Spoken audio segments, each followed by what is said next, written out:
एक ऋषि का ऐसा भयानक श्राप जिसने हनुमान जी की माता को स्वर्ग से उठाकर एक पल में बंदरिया बनाकर धरती पर फेंक दिया। कहानी शुरू होती है स्वर्ग की अप्सरा पुंजिक स्थला से। उस समय पृथ्वी पर महान ऋषि दुर्वासा कठोर तपस्या कर रहे थे। देवताओं के राजा इंद्र को डर लगने लगा कि कहीं ऋषि अपनी तपस्या की ताकत से इंद्रदेव से भी ज्यादा शक्तिशाली न बन जाएं और इंद्रलोक पर राज न कर लें। अपनी कुर्सी बचाने के लिए देवताओं के राजा इंद्र ने पुंजिक स्थला को आदेश दिया कि पृथ्वी पर जाओ और दुर्वासा ऋषि का ध्यान भटका दो।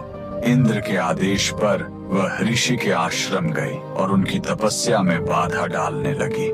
ऋषि दुर्वासा ने गुस्से में आंखें खोली और उसे श्राप दे दिया। तूने एक चंचल वानर की तरह हरकत की है, जहाँ पृथ्वी पर तेरा चेहरा भी वानर जैसा हो जाएगा। अप्सरा ने रोते हुए ऋषि के पैर पकड़ लिए। तब ऋषि ने दया दिखाई और मुक्ति का उपाय बताया। जिस दिन तुम भगवान शिव के 11वें रुद्र अवतार को जन्म दोगी, तुम वापस अप्सरा बन जाओगी। इसी श्राप के कारण उस अप्सरा ने पृथ्वी पर वानर राज गुंजर के घर बेटी के रूप में जन्म लिया, जिनका नाम अंजना पड़ा।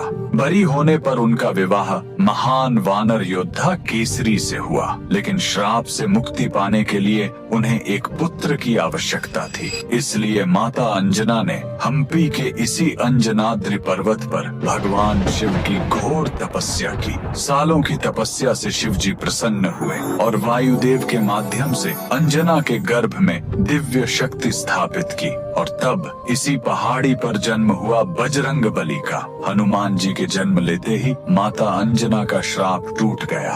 आज कर्नाटक के हम्पी में स्थित यह अंजनाद्रि पर्वत इस पूरी घटना के गवाह है। 575 सीढ़ियां चढ़कर आज भी भक्त उस पवित्र जन्म स्थान के दर्शन करने आते हैं। पवन पुत्र हनुमान के लिए कमेंट्स में जय बजरंग बली जरूर लिखें।